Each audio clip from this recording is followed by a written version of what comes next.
La Sociedad Dominica de Medios de Comunicación, Sodomco, presenta A Pensar Más con Rosa María Palacios.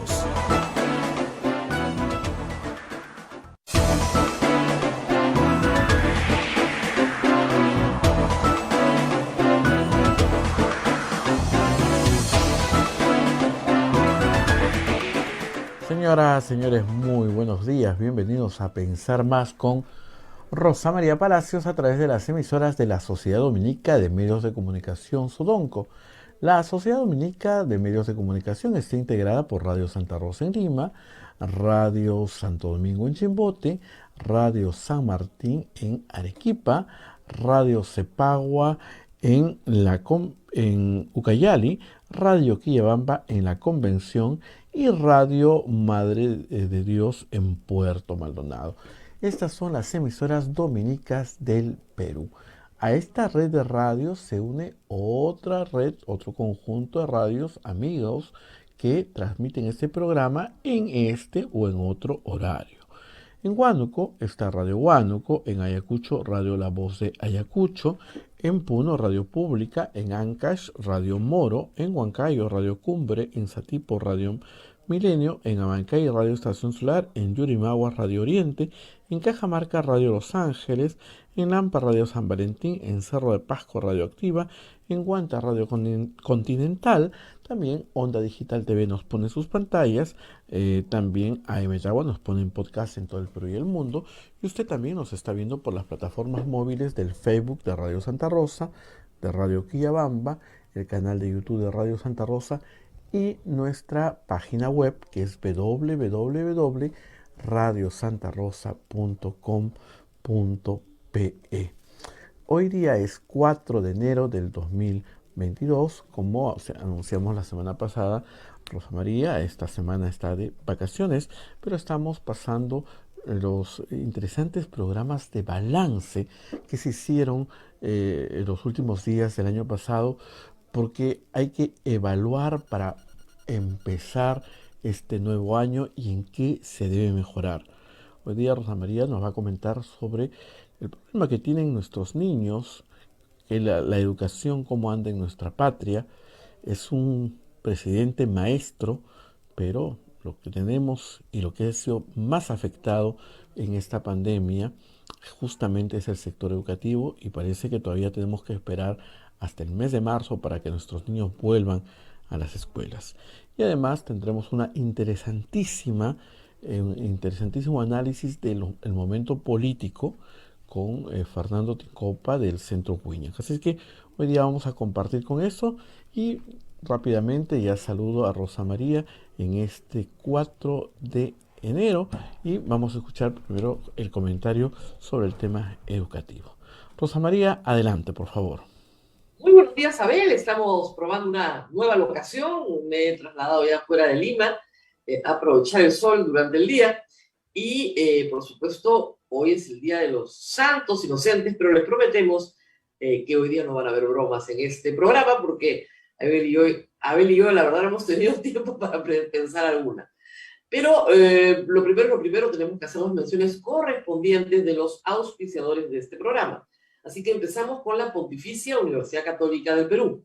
Somos la primera universidad peruana en alcanzar el puesto 13º en América Latina, según el ranking QS Latam 2022, gracias a una formación de calidad internacional que transforma nuestro país.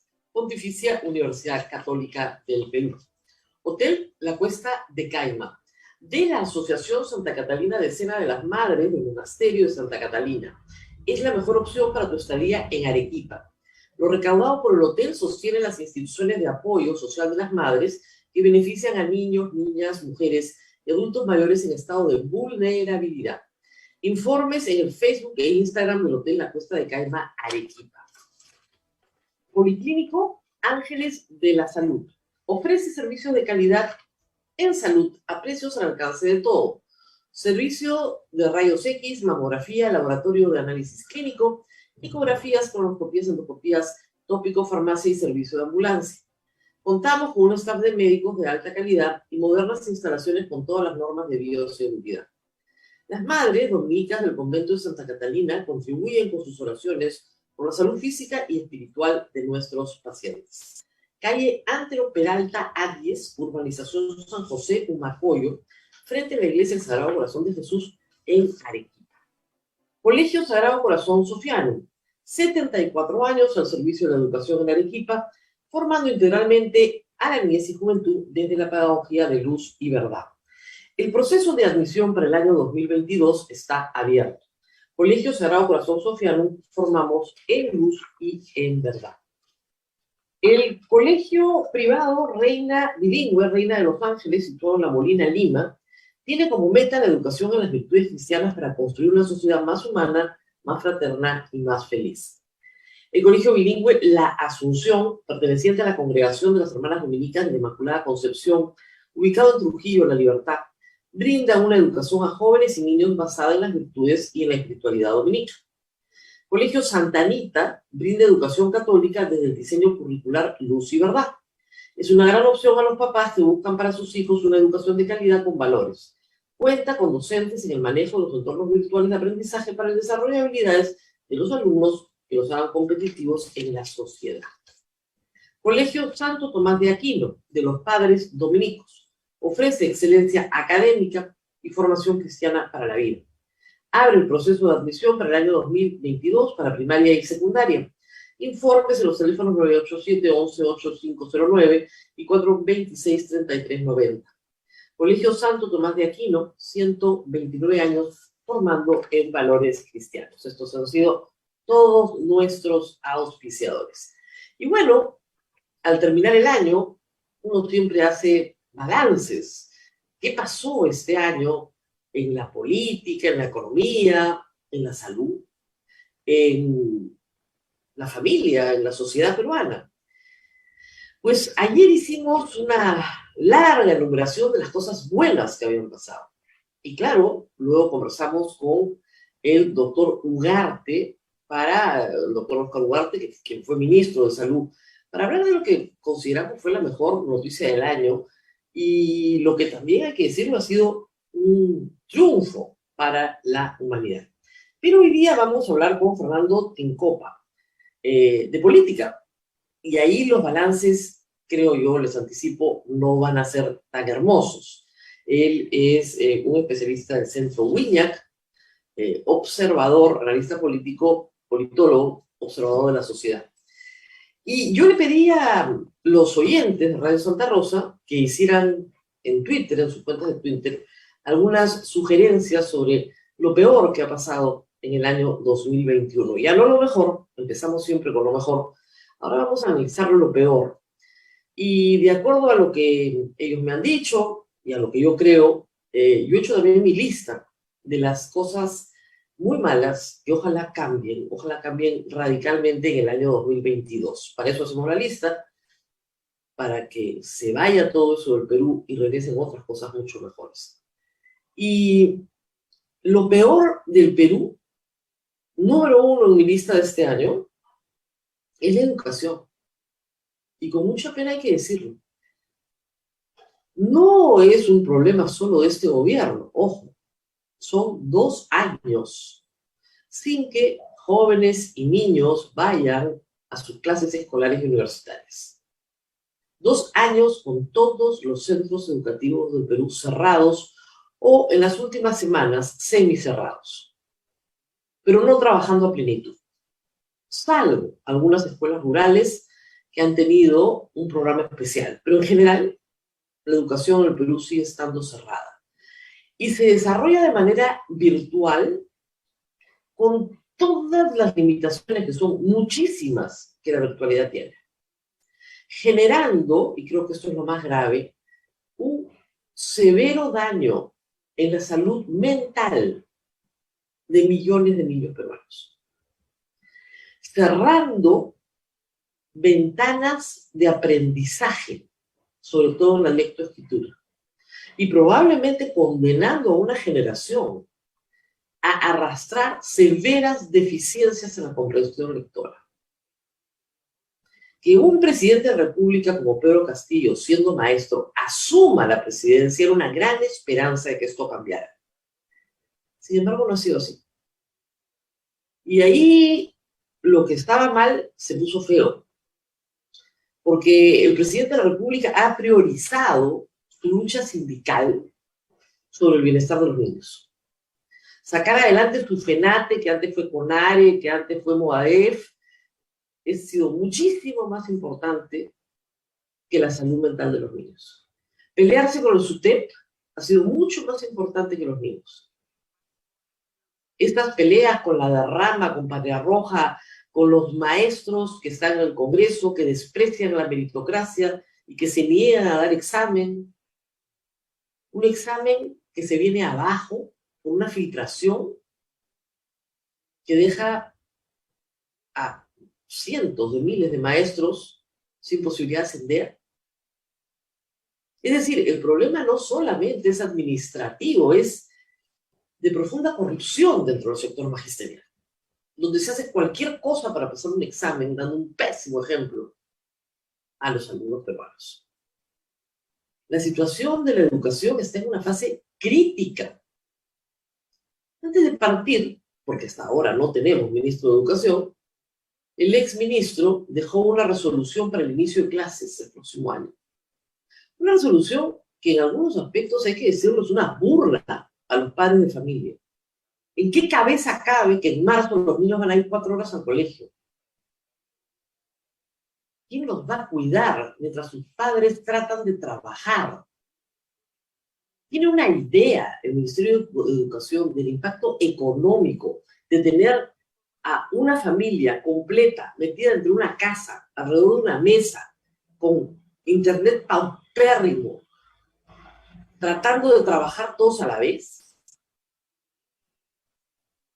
Lo que le han hecho a los niños peruanos no se lo han hecho a los niños de ninguna parte del mundo. Ojo, todas las demás escuelas están abiertas y nadie ha declarado una epidemia espantosa, un brote sin precedentes en ninguna escuela del mundo. Y las escuelas que se han abierto en el Perú en las últimas semanas se han abierto mal, pues hay que decirlo. No pueden atofigar a los padres llenando todos los días fichas epidemiológicas que repiten lo mismo, ¿no? Tiene fiebre, no tiene fiebre, tose. Todos los días llenando burocracia, papeleo y papeleo y papeleo para que el niño vaya al colegio. O sea, el planteamiento del Ministerio de Educación es que en una familia, padre o madre no trabajen para que sustituyan al Ministerio de Educación en tu casa, haciendo tareas, vigilando, llenando fichas sintomatológicas para que vayan 2 horas al colegio una vez por semana. A eso se tiene que dedicar un padre, no a trabajar, sino a hacer eso que el Estado peruano no puede hacer por él, y que era la promesa de este presidente. La educación está en el suelo, y está buscando a otro sindicalista o a un representante del FENATE, en vez de buscar a un técnico que pueda resistir los embates permanentes de una bancada que lo único que ha hecho es politizar la educación, y que es lo último que necesitan los niños peruanos. Estamos hasta acá.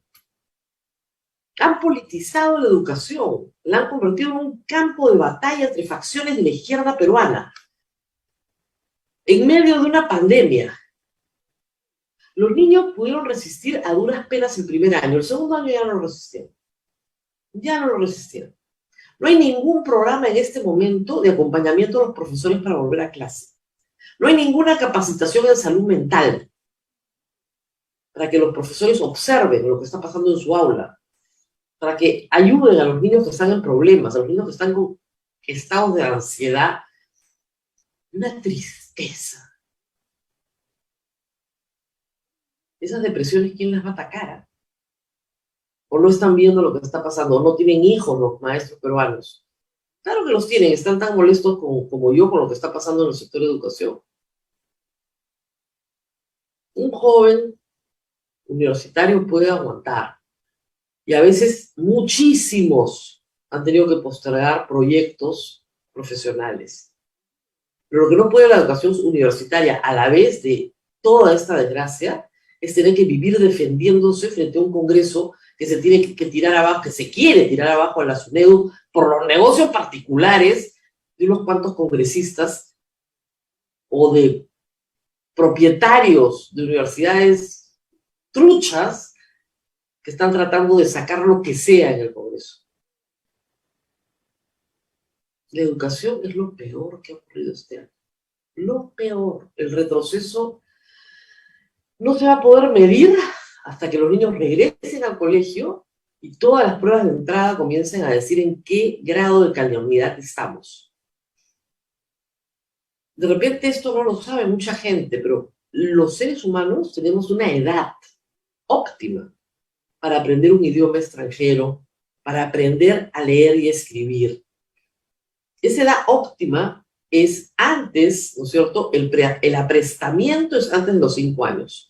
Y luego aprender a escribir se hace, a leer sobre todo, se hace entre los 5 y los 7 años.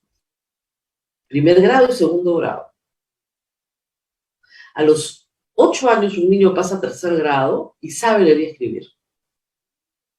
Los niños a los que la pandemia agarró entrando a primer grado, aun cuando hubieran hecho un buen aprestamiento, probablemente no han podido completar esa etapa en estos 2 años. Y van a pasar a tercer grado sin saber leer y escribir. Y no les digo a los niños que no hicieron un buen aprestamiento, o los niños cuya escuela ha sido un WhatsApp, que le mandan a la mamá una vez por semana con unas tareas que la mamá tiene que hacer.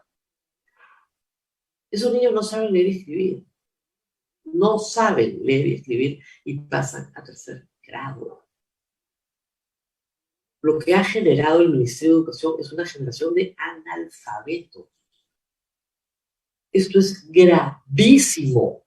No les digo matemáticas, razonamiento, etcétera. O sea, si a algunos padres de familia les parece que es poco los problemas de salud mental, añádanle que sus hijos no pueden saber en este momento cómo leer y cómo escribir. Y claro, siempre hay padres heroicos, como digo, que uno ha renunciado al trabajo o ha dejado de ir a trabajar o se amanece trabajando y se pasa horas de horas haciendo tareas con los niños. Por supuesto que los hay, pero eso no es humano. Nadie puede sostener eso 2 años. Es durísimo. El presidente de la educación. El presidente de la educación. El maestro. Ha sido un desastre. Pero en fin, no es el único desastre, ¿no? Hay más. Y no quiero que se me vaya toda la avenida ahora porque hay más cosas. Por supuesto, tenemos una crisis política. He apuntado, tengo acá un libro entero para leerles. Una crisis política que este año 2021 ha tenido 2 momentos. Un momento electoral, muy feo además, donde hemos tenido un conjunto de políticos perdedores que no saben perder, que han alegado fraude hasta el 28 de julio, se han ido a la OEA, han hecho escándalo internacional, han buscado padrinazgos internacionales. Una crisis política que no tiene cuándo acabar por la piconería de la perdedora. Y, por supuesto, por agitar los prejuicios y la ignorancia de las élites peruanas que no distinguen, ¿no es cierto?, qué cosa es comunismo y qué cosa no lo es. Que no entienden la diferencia entre Abimael Guzmán y un socialdemócrata.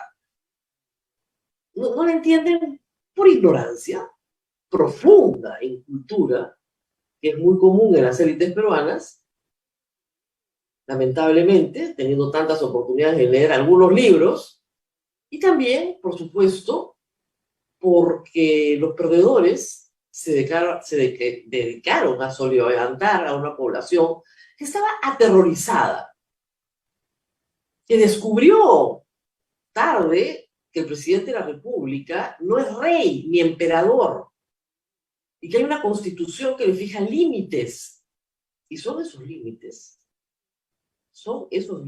lo que hacen que Pedro Castillo no pueda hacer lo que le da la gana. Pero en julio estaban convencidos de que un presidente podía hacer lo que le daba la gana. Presumo porque esa es la idea del presidente que tienen, ¿no? Un autoritario.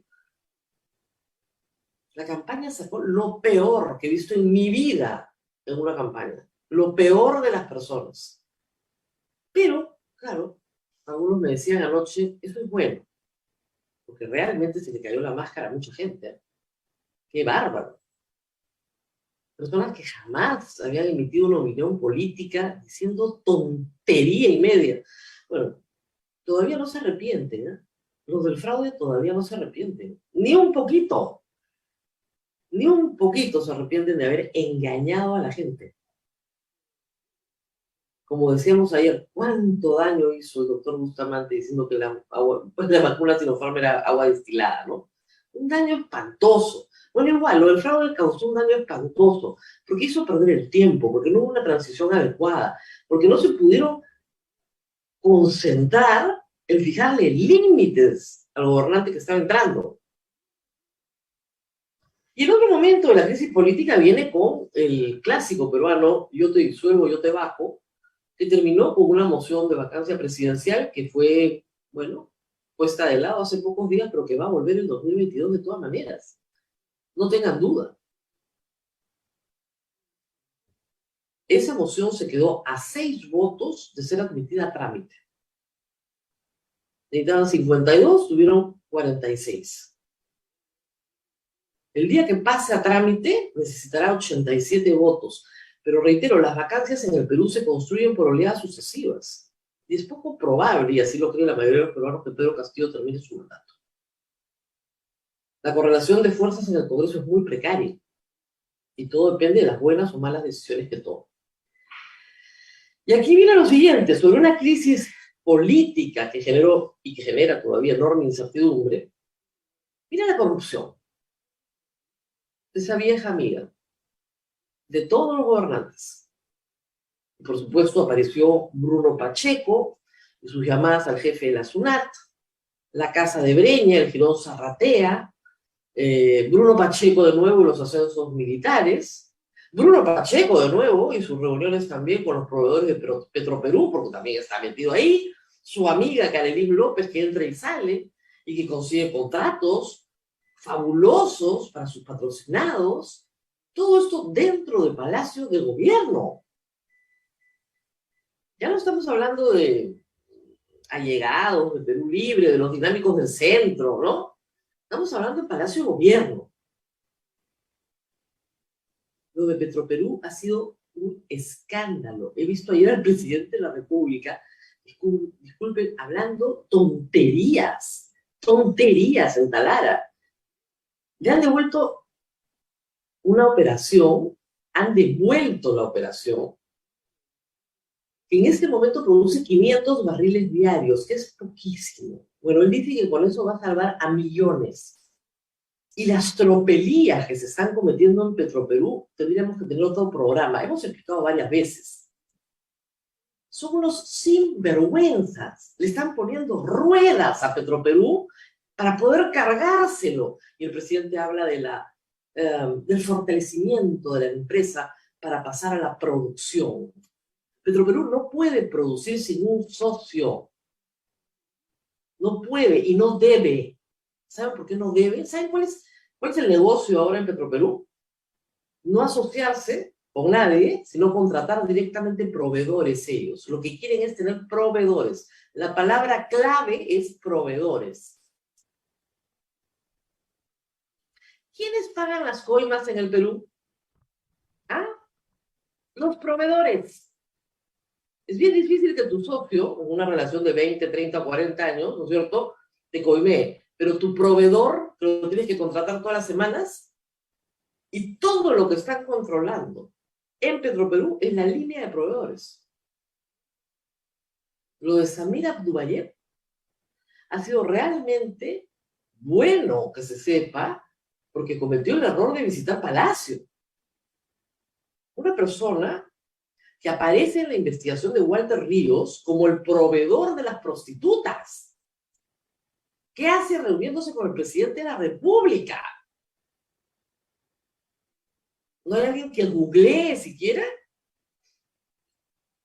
El presidente de la República no puede estar rodeado de gente corrupta o de gente investigada por corrupción. Su gerente de Petroperú tiene un rosario de denuncias. De todo en Ancash. Y es un gerente de Petroperú, ahí lo tienen. porque es el hijo de su amigo personal, por lo menos así ha mandado a decir y se ha publicado. Y sí, por supuesto, pues, la típica, me someto a todas las investigaciones de la fiscalía. Obviamente, pues, te sometas o no te sometas, te van a someter. Pero Petroperú es un escándalo, ya da cólera, porque yo decía ayer, no sé si lo agarran de sonso o está metido hasta las orejas. ¿No se da cuenta? Ha tenido un escándalo la semana anterior porque tienes una gerencia que está controlando la línea de proveedores y entregando contratos a dedo. Y estás patrocinando un modelo de explotación en que Petroperú va a trabajar solo con proveedores, no con concesión. ¿De verdad? Después que no te quejen cuando lo vaquen, ¿eh? Ah, porque por esta la vacan. Ah, sí, de todas maneras. Que no se quejen cuando lo vacan. Guerra avisar no mata gente. Siempre hemos dicho que yo me opongo completamente a la interpretación que hace el Congreso de la vacancia. Pero hay cosas que son flagrantes, pues. Que son flagrantes. Todo tiene su límite. Muy bien. ¿Qué más? Pésimos nombramientos. Pésimos, pero pésimos nombramientos. No vamos a hacer la lista de todos, ha perdido 12 ministros, pero ¿a quién se le ocurre nombrar a Guido Bellido de primer ministro el primer día? A ver, empecemos por ahí.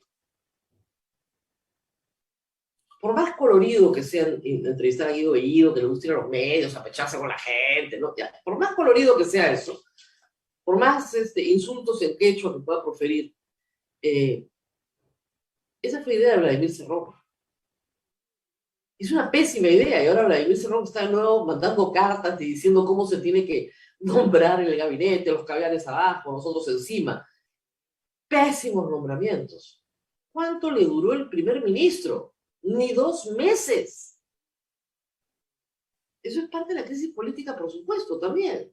Parte del combo de disuelvo te bajo.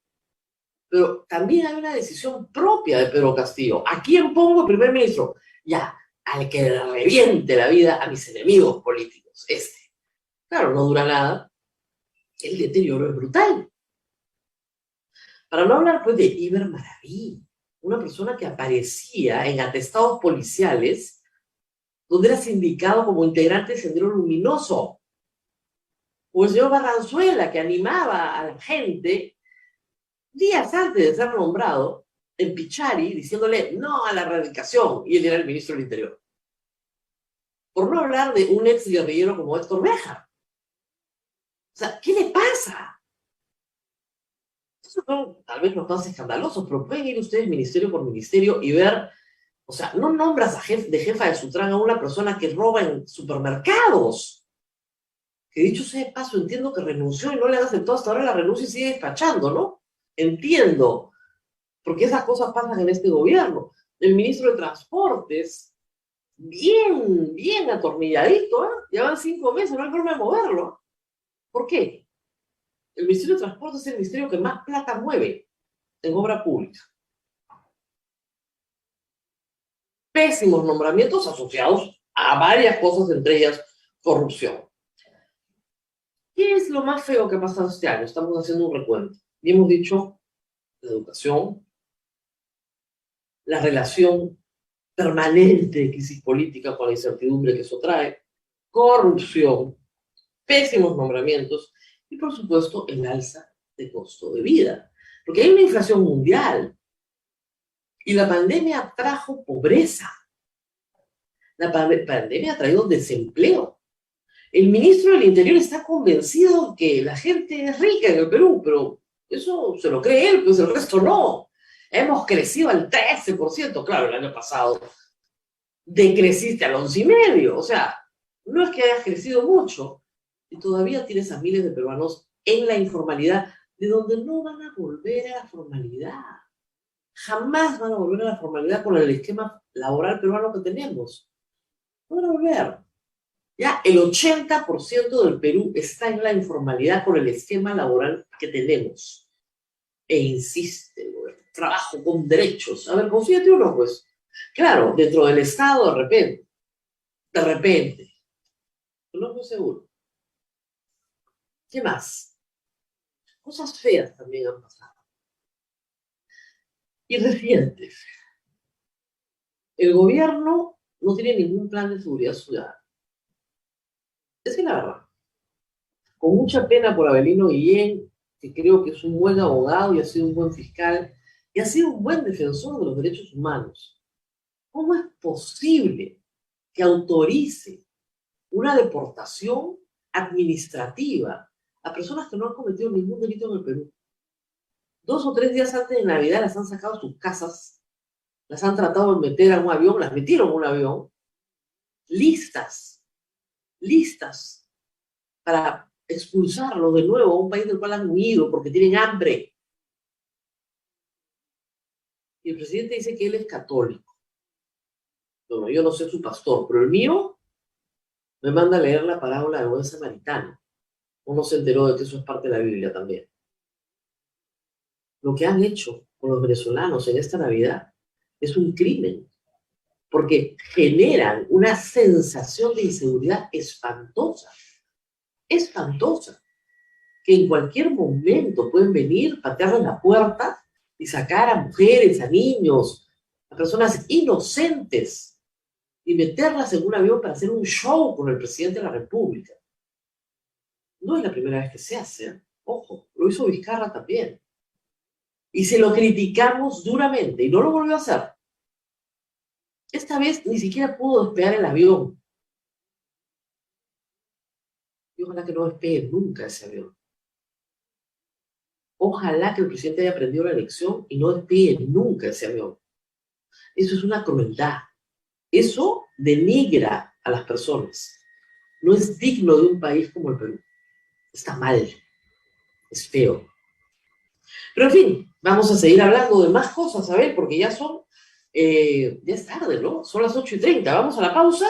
¿O tenemos alguna pregunta del público o algo que el público quiera añadir entre la lista de las cosas, de las peores cosas que han pasado este año?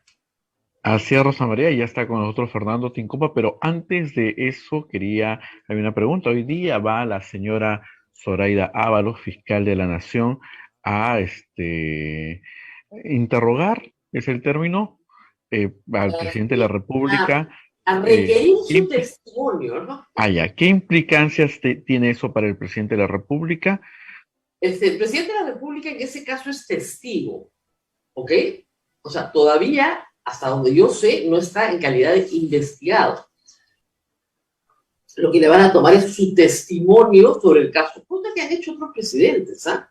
Ollanta Humala, Pedro Pablo Kuczynski, el fiscal correspondiente ha ido, le ha pedido su testimonio sobre varias cosas. Esto puede durar varias horas, son diligencias muy lentas, lamentablemente. La fiscalía trabaja en todo con una lentitud tremenda y se le hace una serie de preguntas sobre si conoce a determinadas personas y qué grado de relación tiene con ellas. Entonces le preguntan por Bruno Pacheco, le preguntan por los comandantes generales, le preguntan por los supuestos apadrinados, si no los conocen, no los conocen, qué grado de relación, a sus padres, a sus parientes, etcétera, etcétera. Y luego le piden que reconozca, ¿no es cierto?, los chats. Probablemente ya adelantó su abogado que los va a reconocer, y una vez que la fiscal recoge todas las preguntas, termina la diligencia. Eso es lo demás. Yo sé que genera mucha expectativa y que estamos con el día flojo, pero no hay más que eso. No hay ahí un resultado inmediato después de recoger esa información. La señora fiscal, luego de que recabe toda la información necesaria, tiene que decidir, ¿no es cierto?, si abre una investigación preparatoria. Recién estamos en la fase preliminar. Y luego de la investigación preparatoria tiene que decidir si acusa o no al presidente de la República. Pero esa acusación no la puede realizar mientras sea presidente de la República. Contra los demás, sí, los otros fiscales ya están trabajando. Colusión, negociación incompatible. Creo que en este caso es tráfico de influencias y negociación incompatible.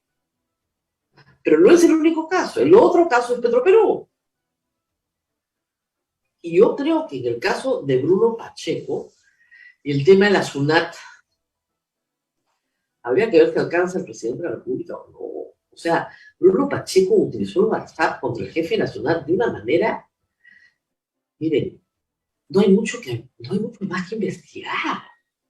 Dejaron pruebas por todas partes.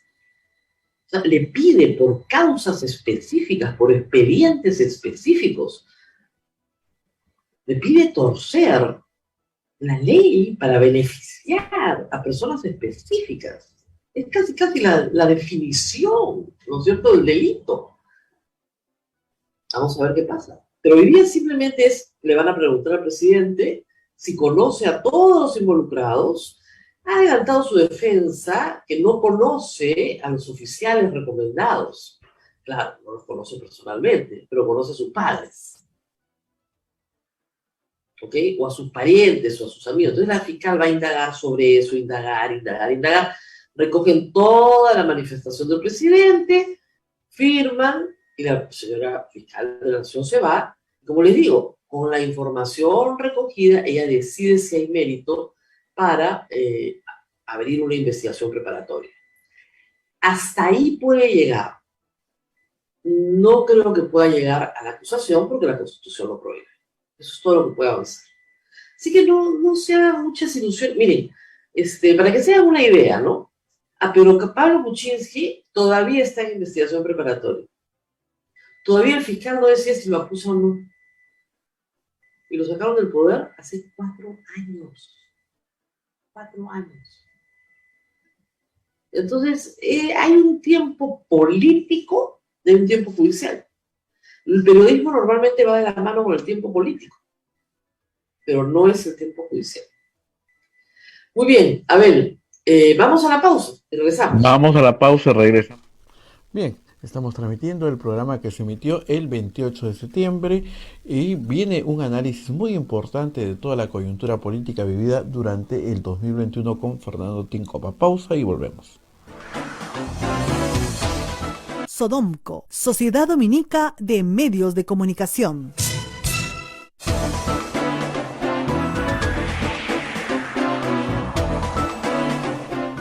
Continuamos con A Pensar Más a través de las emisoras de la Sociedad Dominica de Medios de Comunicación. En Lima nos escuchan por Radio Santa Rosa, Chimbote Radio Santo Domingo, Arequipa Radio San Martín, Ucayali Radio Cepagua, La Convención Radio Quillabamba, Puerto Maldonado Radio Madre de Dios. También se une a esa transmisión en Huánuco Radio Huánuco, Ayacucho Radio La Voz de Ayacucho, Puno Radio Pública, Ancash Radio Moro, Huancayo Radio Cumbres, la Radio del Arzobispado, Satipo Radio Milenio, Abacay Radio Estación Solar, Yurimaguas Radio Oriente, Cajamarca Radio de Los Ángeles, Lampa Radio San Valentín, Cerro de Pasco Radio Activa, Guanta Radio Continental, Onda Digital TV nos pone en sus pantallas, AM Tagua nos pone un podcast y la transmisión del Facebook de Santa Rosa, Quillabamba y el canal de YouTube de Radio Santa Rosa, la página web www.radiosantarosa.com.pe.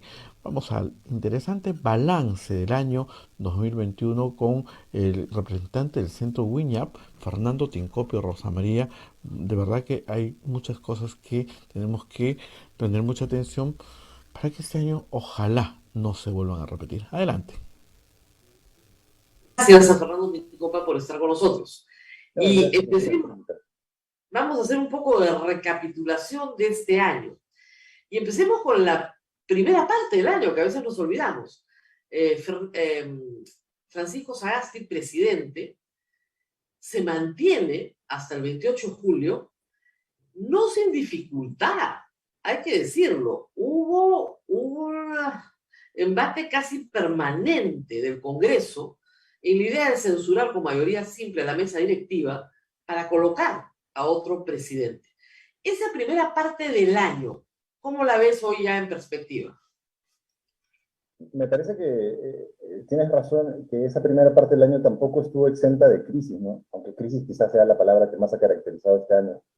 Y la inflación de crisis haga ver que sea tan coyuntural el asunto que las crisis pasadas ya no se recuerdan tanto, pero yo recuerdo incluso que durante el gobierno de Sagasti fue en realidad los casos del destape de Vacunagates, que en realidad también implicaron parte del gabinete con la ministra de entonces, pero las solicitudes de cambio de mesa directiva a finales del gobierno resultaban un tanto sacadas de los pelos también, porque era un gobierno a postas de terminar ya meses de hacer una transición con las elecciones próximas, y resultaba medio confuso que la oposición se empecine en intentar como derrocar al gobierno o al menos evidenciar su intención.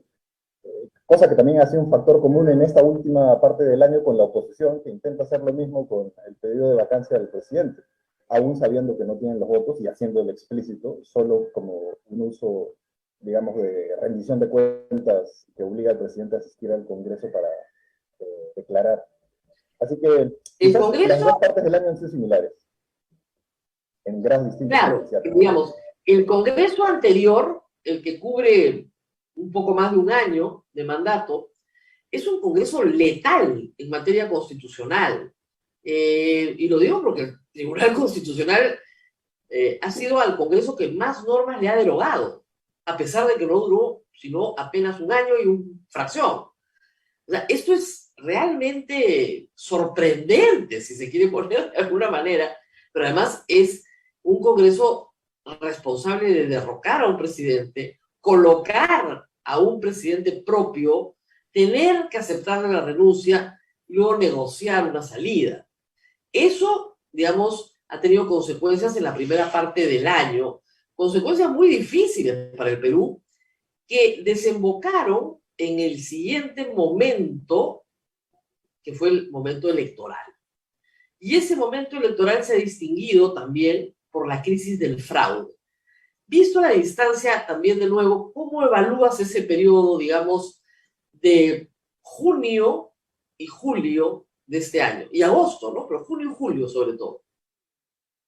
Me parece no sé por qué, pero siento que en este proceso electoral se ha consolidado también esta sensación sui generis de tener cambios completamente inesperados a último momento.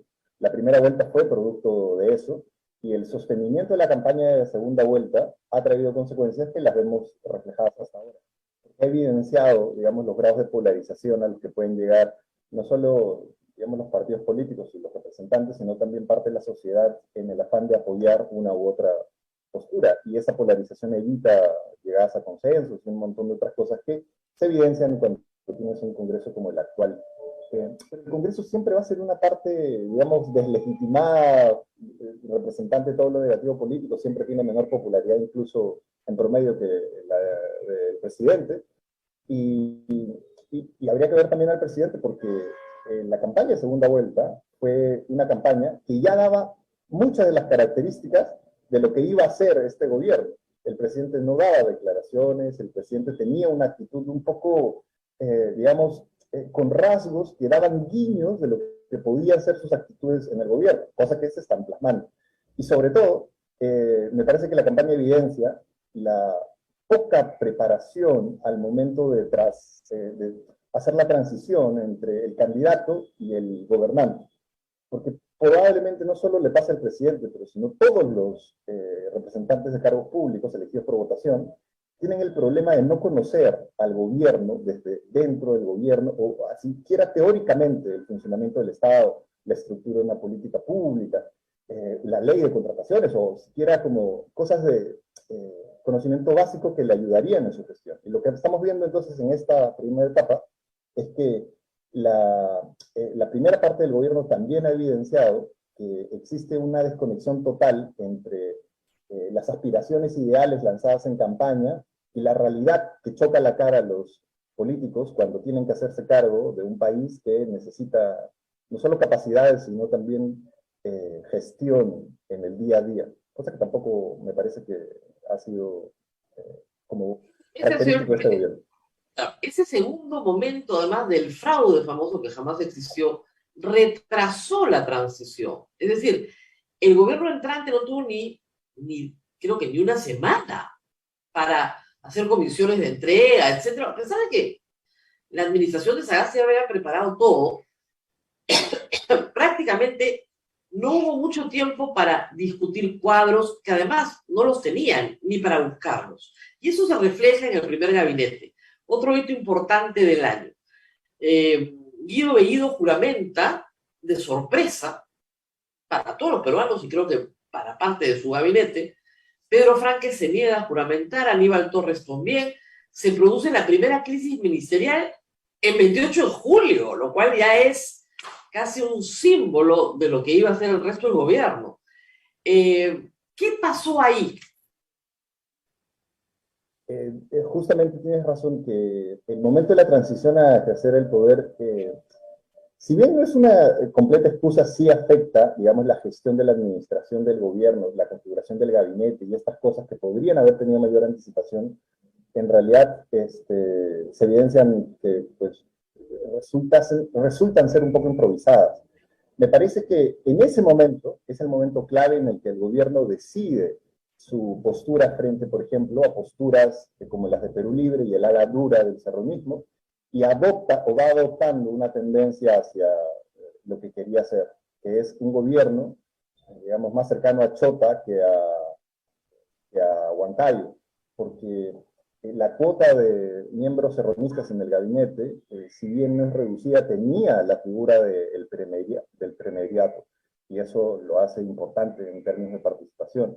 Luego de eso, el presidente trata de poner a personajes que son de su entera confianza, que se han mantenido hasta ahora como Aníbal Torres, no tanto por, digamos, los méritos que existan para asumir el cargo, sino por el factor confianza y de defensa, mientras creo yo más abiertamente escudero del presidente alguien y más leal se muestre, entonces más posibilidades de permanecer en el gobierno.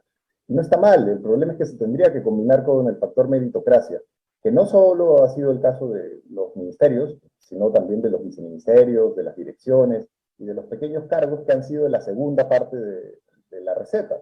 Los cambios Y además ahí ha tenido, sí, claro, un primer ministro que dura muy poco, incluso hasta para estándares peruanos, muy poco. Es el que menor duración ha tenido, después del de Merino, claro, ¿no? Claro, entonces, y el cambio se presume, ¿cierto?, en parteaguas para arrancar, ¿no es cierto?, con un nuevo aire, nuevas posturas, nuevas ideas, nuevos cuadros, y sin embargo hoy se está discutiendo la salida de Mirta Vázquez. Eso es lo que se está discutiendo hoy en Palacio. Y aparentemente el cambio, algunos ya lo consideran como un hecho antes de fin de año. Yo diría que de que hay intención desde el ala duda de cambiar al primerato existe, y existen razones también para que el presidente al menos se sienta motivado a cambiarlo, porque seguramente para él Mirta no representa un activo suficientemente fuerte como para sostenerla en el gobierno. Pero esta cuestión errática de los cambios ministeriales y de entrar y salir de una cartera como el ministro del Interior, el Ministerio de Defensa, o de sacar a ministros y poner a, digamos, personajes más cuestionados que el anterior, me parece que tampoco va a ser una característica que vaya a ser escasa en el próximo año. Es decir, probablemente muchas de las cosas que estamos viendo acá, al igual que las cosas que vimos en la campaña, se van a repetir de manera sostenida, porque no existen no existen indicios de que el presidente tenga algún cambio en el sentido de la gestión del gobierno. El otro tema que ha marcado este año, lo decíamos al principio, en la introducción del programa, es el tema de la corrupción, ¿no? Esa vieja amiga de todas las presidencias, pero que ha surgido muy rápido, sí, animada, diría yo, por la vocación de vacancia que tiene el Congreso, a la cual se han sumado abiertamente varios medios de comunicación. Pero el tema es los hechos son reales. El presidente de la República sí se ha reunido con gente con la que no debió reunirse, que tenía antecedentes, sí ha nombrado a personas con, no diríamos de dudosa reputación, sino muy clara reputación, se ha rodeado mal. Y, digamos, hasta el momento no es responsable, pero al Congreso no le va a costar ya mucho. Estos escándalos de Petroperú, por ejemplo, que van a seguir explotando, no le va a costar mucho al Congreso construir casos de corrupción cada vez más cercanos al presidente de la República o donde él es protagonista. ¿Cómo hacer el gobierno, qué decisión tendría que tomar sobre esto para poder siquiera sobrevivir el próximo año?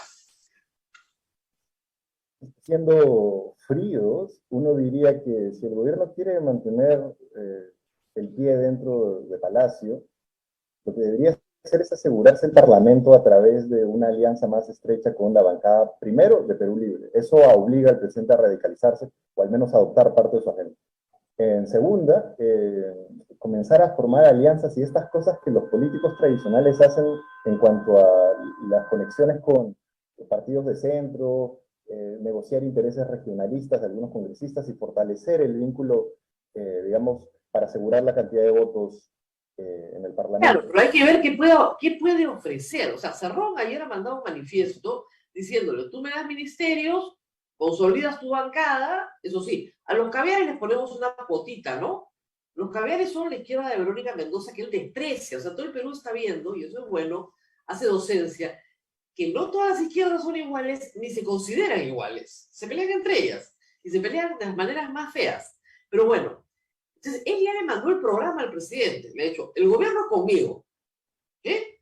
Tu bancada te apoya, y puedes irte un poquito hacia Somos Perú, para conseguir los votos que te faltan para que no te vaquen. Eso es. Eso es. ¿De verdad? Es la manera tradicional en la que se ejerce política en este país, con idas y venidas. De hecho, recuerdo a Cerrón saliendo de la reunión del presidente en Palacio, diciendo que no se habían negociado ministerios ni que se estaba haciendo esto por algún puesto en el sector o giro del gobierno. Bueno, ahora parece cada vez más evidente de que quieren una cuota de participación mayor dentro del Ejecutivo. Pero lo más importante aquí es, esto que mencionabas de las acusaciones presidenciales por actos de corrupción, también es un hecho que tiene como mucho por sostenerse. Todos los presidentes, o bueno, los dos últimos presidentes anteriores, PPK y Vizcarra, que fueron vacados por indicios de corrupción, tenían eso, tenían indicios, y esto bastaba para que el Congreso, digamos, políticamente ejerza su rol digamos, fiscalizador, se entretejan historias y a partir de ahí generen mociones de vacancia efectivas. Pero lo que yo creo es que al tener dificultades para obtener los votos en el Parlamento, a menos que surja un hecho de corrupción que sea evidentemente grosero, si querramos llamarlo, cosa que es compleja para el nivel de indicios que hay ahora en este momento, a menos que exista eso, difícilmente podría obtenerse como que un cambio completo de gente aliada al gobierno como Perú Libre para votar a favor de la vacancia, o Juntos por el Perú. Entonces, lo que yo sí creo es que este nuevo año va a generar creatividad política en términos constitucionales también, para encontrar caminos de vacancia. Hace poco, de hecho, recién ahora leí una entrevista que le hicieron a Marianela Ledesma en El Correo, y ella decía que se podía utilizar el artículo 99 de manera más exitosa incluso que el actual camino de la vacancia presidencial, para inhabilitar políticamente al presidente. Sí, pero para inhabilitarlo, a ver, pero para inhabilitarlo hay que acusarlo. Exacto. Y el 117 dice que solo se puede acusar por, nada más. Yo no sé cómo están leyendo la Constitución algunos, pero sí, el artículo 17 dice que solo por estas 4 cosas, eso es solo. No hay ninguna excepción en el resto de la Constitución. Y la inhabilitación al presidente de la República se ha hecho con Alberto Fujimori, pero primero lo vacaron y después lo inhabilitaron. Y por eso mismo es interesante que estén surgiendo ese tipo de interpretaciones. Yo coincido y me parece incluso como una figura que puede torcer incluso una interpretación constitucional, pero me sorprende que, digamos, viniendo de la expresidenta del Tribunal Constitucional, esto se lance como una posibilidad. Y seguramente es una posibilidad que la oposición va a tomar. Y van a surgir intentos en ese sentido, porque... En digamos, todos los sentidos. De todos lados van a venir herramientas. No, los 44 en el Congreso que están a la derecha tienen en realidad un solo objetivo. No hay otro. Bueno, traerse abajo la SUNEDU también, pero el principal es vacar al presidente. Y todas las reformas en general. Claro, detener reformas y vacar al presidente de la República. Ahora, hay que decir también que el Congreso sigue siendo una institución profundamente impopular. Y porque también, digamos, en la última moción de censura contra la presidenta del Congreso, contra la señora Alba, un sector, el sector magisterial de la bancada, se abstuvo. No, perdón, no el sector magisterial, parte del sector magisterial y parte del sector de Perú Libre se abstuvo y dijeron, nosotros es un tema de Bermejo, nosotros no tenemos nada que ver. ¿Qué había pasado? Después se sabido. Se comprometieron a votar a favor de nombramientos de maestros en el sector defensa, sin pasar por examen. O sea, una ley con nombre propio, negociada por un pedacito de una bancada de gobierno para su agenda magisterial y satisfacer a su clientela, que son los maestros empleados en el sector defensa, neutraliza, ¿no es cierto?, la posibilidad de una sanción que era de interés para el gobierno a la presidenta del Congreso. Eso habla de una bancada pues completamente díscola, que puede traicionar en cualquier minuto a Pedro Castillo, ¿o me equivoco? No, de hecho haces bien en resaltar eso, porque el presidente debería tener en cuenta que las lealtades políticas en este país son tan volátiles como sus ministros. Y en ese sentido, a mí me parece que hay una disyuntiva muy fuerte en la que se debe estar encontrando el propio mandatario en estos momentos, ¿no? Es decir, o voy con ellos, y qué tanto voy con ellos, qué tanta confianza puedo tener como para incluirlos dentro del gobierno, o voy con el otro lado, que me ofrece, digamos, salvación, porque hay varios caminos en la supuesta salvación que le ofrece. ¿Quién se lo garantiza y por cuánto tiempo?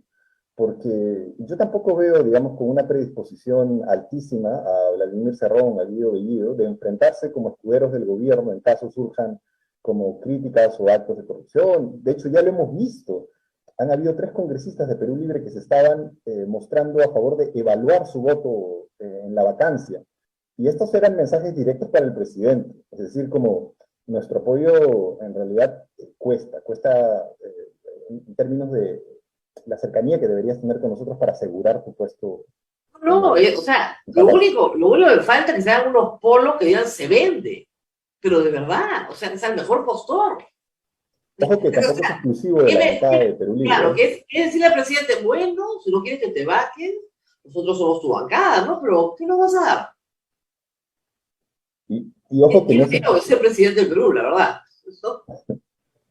De hecho, sí, yo también estaba pensando en lo mismo, y decía como, seguramente nadie se imaginaba que esto, antes que el premio que uno se imaginara, también podría ser un premio castigo, ¿no? Porque sostener un gobierno como el que abanderaste en campaña es difícil. Ahora, esto lo hemos conversado ya otras veces, esto es propio de partidos políticos precarios, aluvionales. Pedro Castillo no es un militante, un fundador, un dirigente de Perú Libre.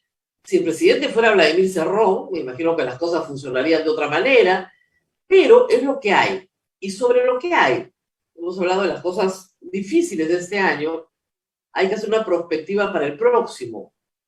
La pregunta se cae Maduro, había escrito sobre eso, ustedes también. ¿Llegará Pedro Castillo a completar el 2022 en el mandato o esto ya es muy difícil? Yo creo que lo que podemos tener certeza es que definitivamente el intento de un segundo momento de vacancia va a existir. Y va a existir durante el próximo año casi con seguridad. La cuestión aquí es si es que ese intento replica las condiciones del primero, han sido fallidas desde, digamos, la concepción, el vocero, la vocera en este caso, no legítima, descalificada, las razones y la justificación, todo eso que llevaron a que este proceso se desmorone, si van a replicarse el próximo año o si es que van a construir sobre, digamos, alguna base sólida ese momento. Y el segundo factor que es el decisivo para determinar esto, me parece que es el grado de cercanía o crispación interna, crisis entre la bancada de Perú Libre y el Ejecutivo. Entonces, me parece que puede ser un año en el que se evidencien otro tipo de contrapesos. Es decir, ya hemos visto al legislativo pasar al ataque, pero todavía no al ejecutivo.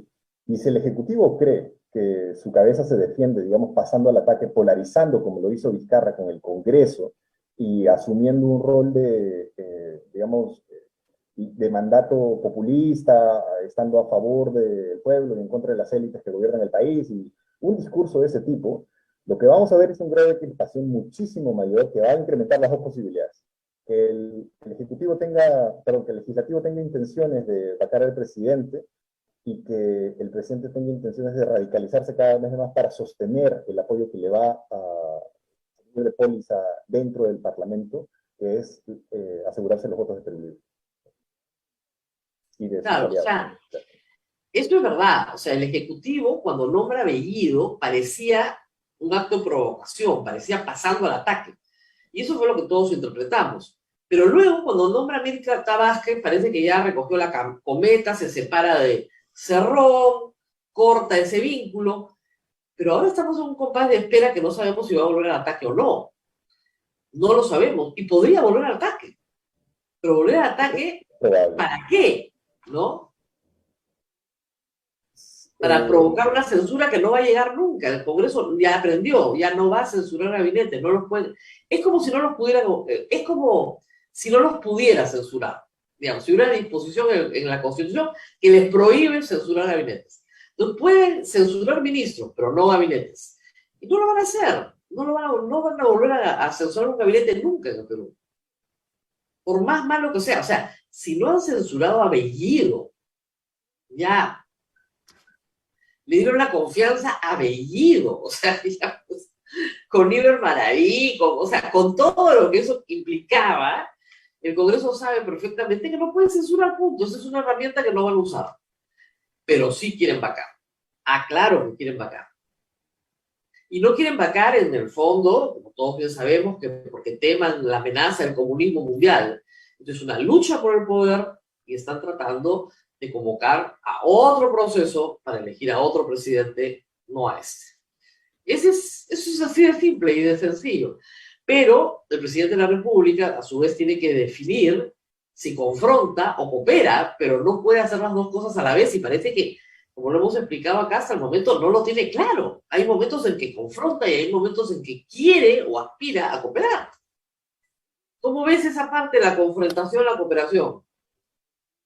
De nuevo, ahí el presidente es ambiguo y con una, digamos, aversión a tomar una postura clara y definida, incluso para la polarización. Si uno analiza los discursos, el discurso para sus enemigos no es un discurso directo, es un discurso que incluye llamado a la inversión, pero ataque a los empresarios, o incluye...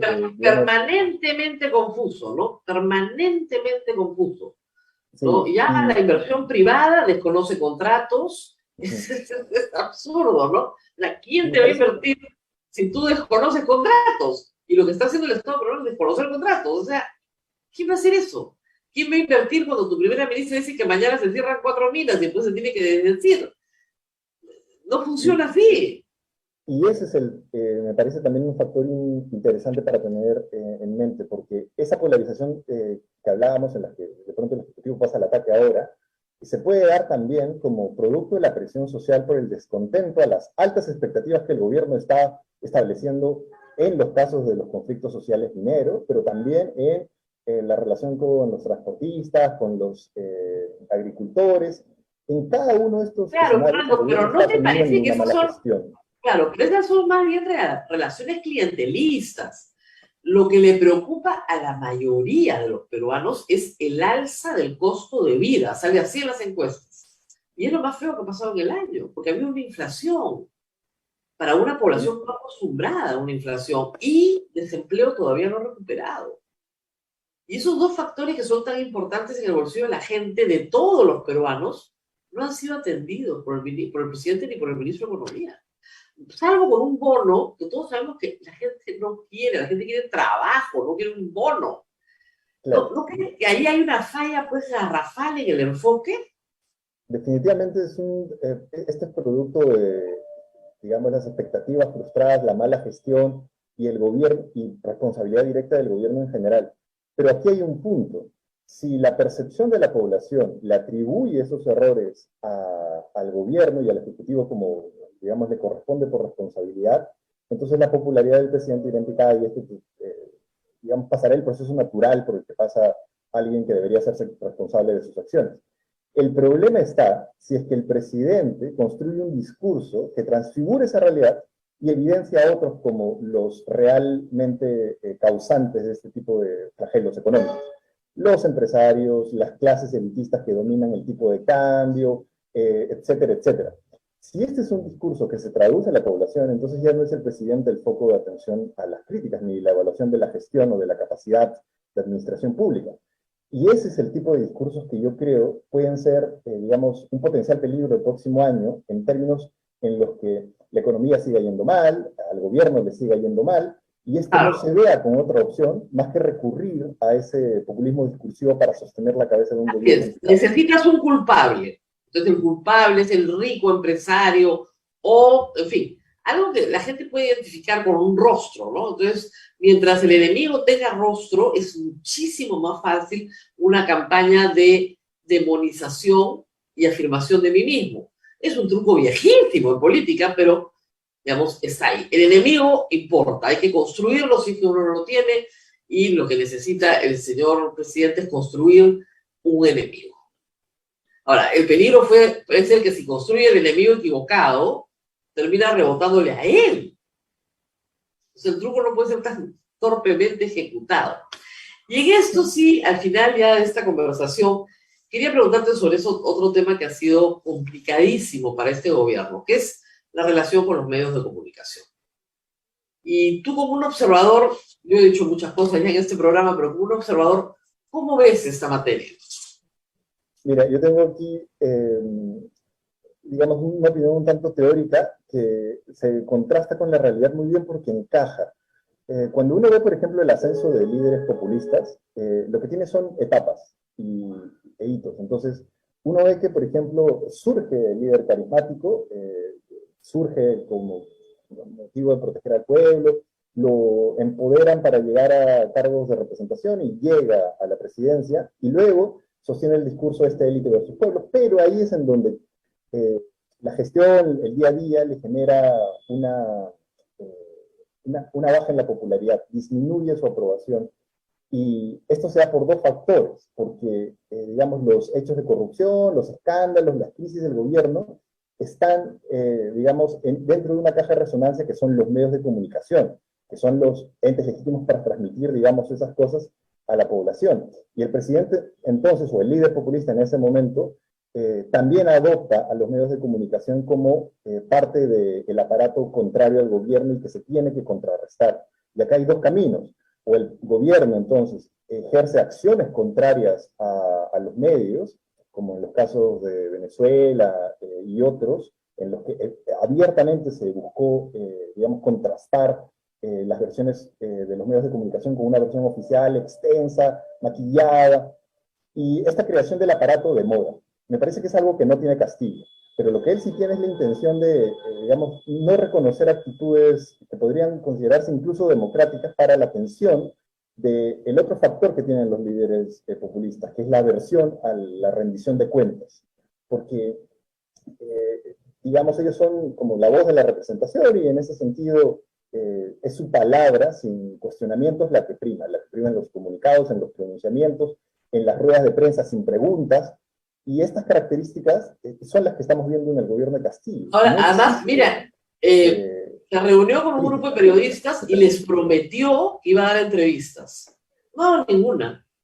El presidente de repente no entiende cuáles son los tiempos del periodismo.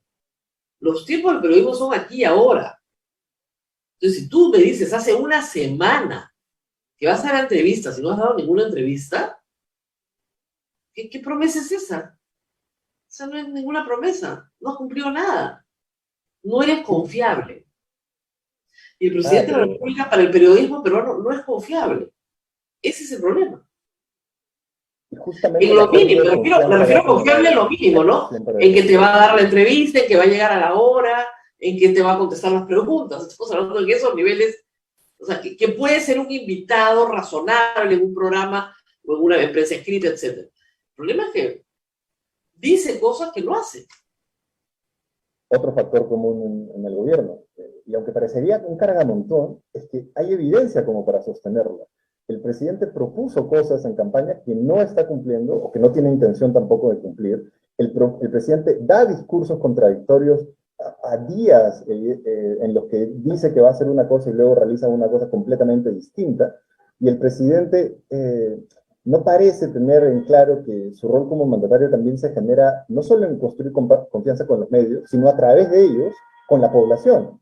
Porque la pérdida de confianza en general va a generar este descontento quizás masivo, que se va a traducir en una caída abrupta como la caída que tuvo de popularidad hace poco, y que es producto de pequeños gestos en realidad. La gente no está tan al día a día como para saber los entretelones de la política, pero sí para ver gestos. Al gobierno alguien le debería decir que los gestos importan más que incluso cualquier otra cosa, porque los gestos que está teniendo desde la seguridad que vota la prensa, desde la dificultad para acceder a Palacio, todas las cosas que, digamos, los medios tienen, a diferencia de otros gobiernos que pasaron en este gobierno, hacen que esta relación vaya a ser cada vez más tensa y que el presidente sienta, en efecto, que los medios son el enemigo y que de pronto hacer alguna acción contra ellos es lo necesario en este gobierno. Yo esperaría que esto mejore, pero esto es de nuevo fundamentar todo en función del ideal. Yo creo que no va a suceder. Yo creo que el presidente va a construir un aparato paralelo, le va a tomar tiempo, pero va a hacerlo, y que vamos a terminar viendo una un enfrentamiento mayor, perdón. Quizás con herramientas que puede utilizar el Ejecutivo como la publicidad estatal para, digamos, pero no es relevante, pero la verdad es que no es relevante en los medios nacionales, pues. A pesar de... Pero puede ser para los provinciales. No es relevante. Sí, de acuerdo, pero puede ser para los provinciales. Si el Ejecutivo de un momento a otro se le ocurre, así como lo mencionaron en algún momento, mira, lo vivimos radios nosotros locales, eso va a ser, digamos, una construcción de aparato publicitario del gobierno. Claro, ese aparato publicitario puede funcionar, pero tienes que armar una plataforma muy bien coordinada. Muy pocos gobiernos lo han podido hacer. En general, candidaturas lo han podido hacer, pero gobiernos no lo han podido hacer. Todavía no. Montesinos probablemente sí, ¿no? Pero Montesinos copó la televisión nacional. Las radios locales son muy importantes. Nosotros en Radio Santa Rosa somos parte de una red nacional de radios, pero funcionan con otras lógicas. Ahora, ahí sí, la publicidad estatal es básica para sobrevivir. Y lo saben. Y lo sabe Pedro Castillo, por eso sus discursos son a las radios locales, a las regionales, nosotros les vamos a dar publicidad, pero lo dice como si fuera Papá Noel que reparte plata propia. Es una cosa de locos. Eso nomás ya es delito. Él no puede entregar nada, es malversación de fondos. Pero bueno, su asesoría leal no ha sido muy buena este año, ¿no? Sí, el uso discrecional de esos medios resultaría como también algo pocas veces visto, ¿no? Es decir, el Estado tiene un medio de comunicación mediante el cual transmite las noticias, los eventos del Estado, del gobierno en general, el Congreso igual, pero, digamos, financiar líneas editoriales o creer que los verdaderos medios se encuentran en aquellos que son favorables al gobierno, ya es partir de un punto, digamos, poco sensible a las críticas hacia el gobierno. Rosa María. He perdido, Fernando, un poco el volumen. Tú, si podrías, por favor, un poquito más alto, sí. Fernando, porque sí. Estaba bajo y se bajó más todavía. Eso, las dos cosas pasaron. No, hay que subir un poquito el volumen. ¿Ahora quizás? Ahora sí, ahora sí. A ver, ahora. Ok, pero de todas maneras ya vamos terminando. Estas mañanas son cortas. A ver, no sé si tenemos alguna pregunta del público. Sí, Rosa María. Panorama de los partidos políticos para el próximo año, Fernando. El próximo año es un año electoral. ¿Cómo se van a ir acomodando o reacomodando los partidos políticos? Porque me imagino considerando que además, yo quería añadir que solo quedan, me parece que 10 partidos políticos hasta el momento con inscripción, más el Frente Esperanza de Olivera. En el registro, en este momento, la última vez que verifiqué, no sé si en los últimos días hay más, habían 11 partidos con inscripción nacional. Obviamente los regionales son muy grandes. ¿Cómo ves el acomodo para estas elecciones? Me parece que acá vamos a tener todavía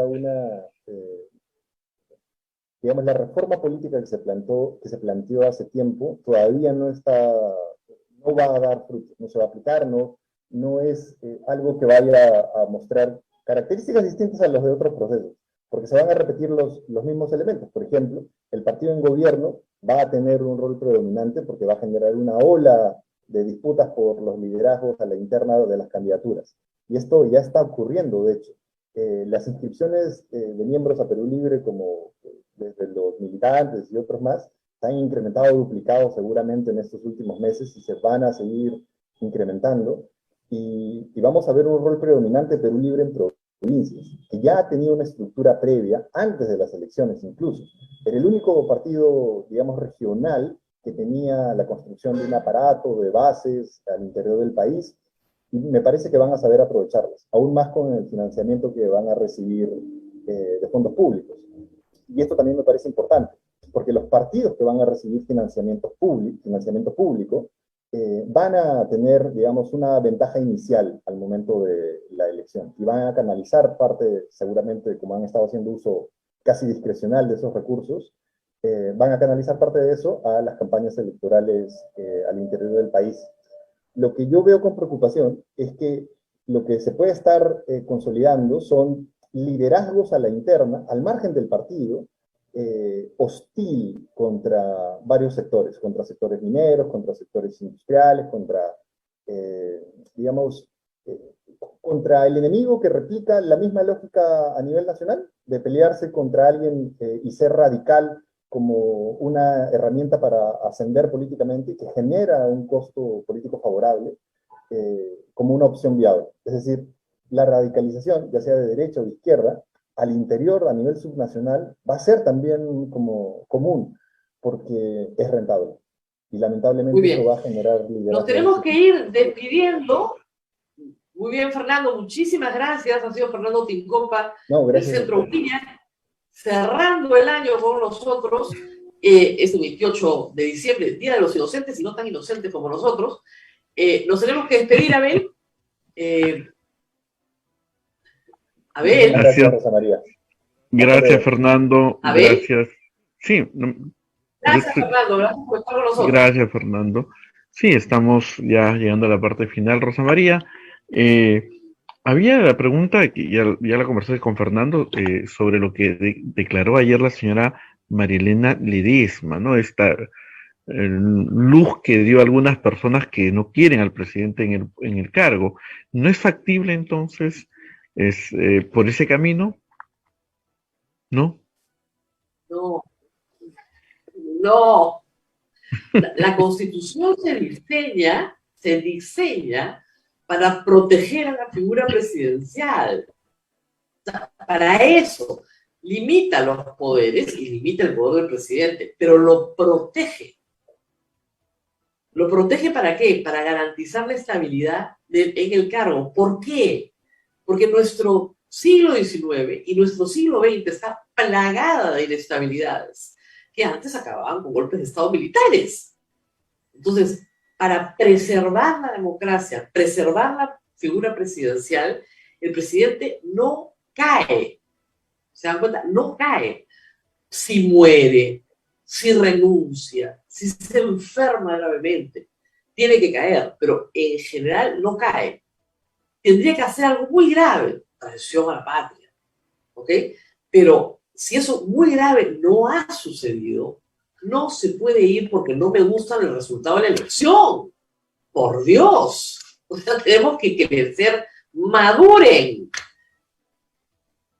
No podemos dejar de entender que el señor ganó las elecciones. Ahora, desde ahí hay otras cosas que pueden pasar. Un gravísimo acto de flagrancia, ¿no es cierto?, en lo cual el presidente pues está robando descaradamente al país y lo estamos viendo. Como decía, hay una grave indignidad flagrante. Pero eso no ha ocurrido.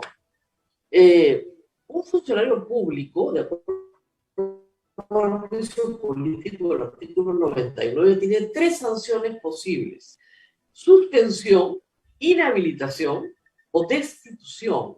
Y el presidente está en ese artículo, aun cuando en su caso se refiere a que esas tres posibilidades se pueden dar después de ejercido el cargo, porque ya no es presidente. Pero durante su presidencia, el Congreso no lo puede suspender, no lo puede inhabilitar ni destituir, salvo la destitución establecida en el artículo 117. Es una destitución. ¿Por qué razones? Por 4 razones. Traición a la patria, impedir el funcionamiento del Congreso.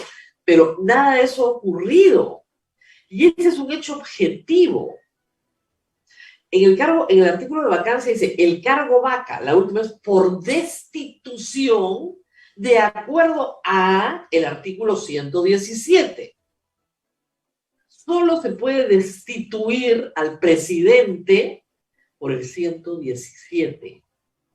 A los miembros de la Corte Suprema, a los miembros del TC, se puede destituir por otras razones y de acuerdo a su ley orgánica, pero al presidente solo se destituye por el 117. De nuevo, regresamos al 99.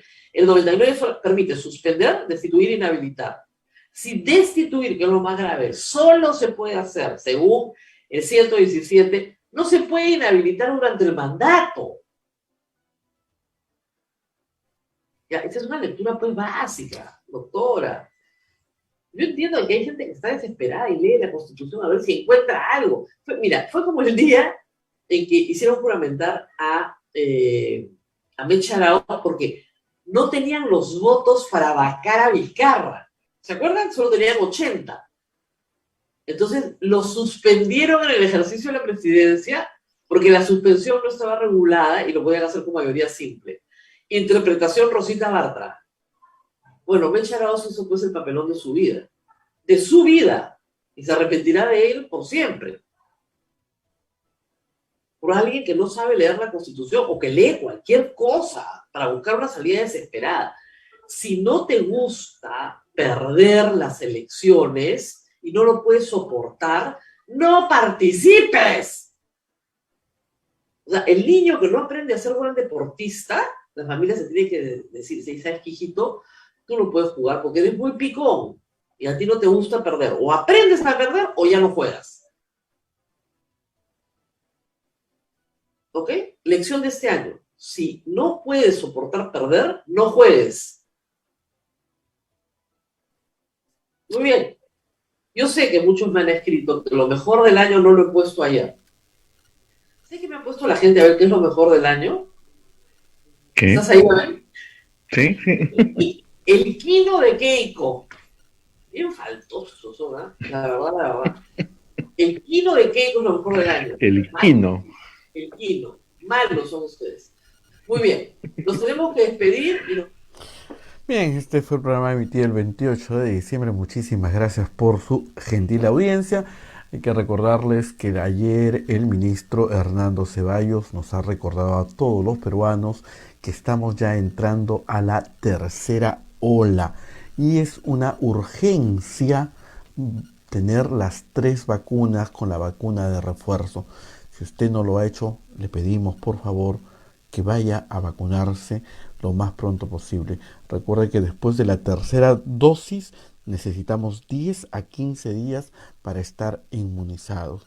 Así es que, y no se olvide, siga usando por favor la mascarilla, que es el protector para, si se ha contagiado, no contagiar a su familia. Nos vamos, nos reencontramos mañana aquí en A Pensar Más con Rosa María Palacios. Cuídense mucho, permiso.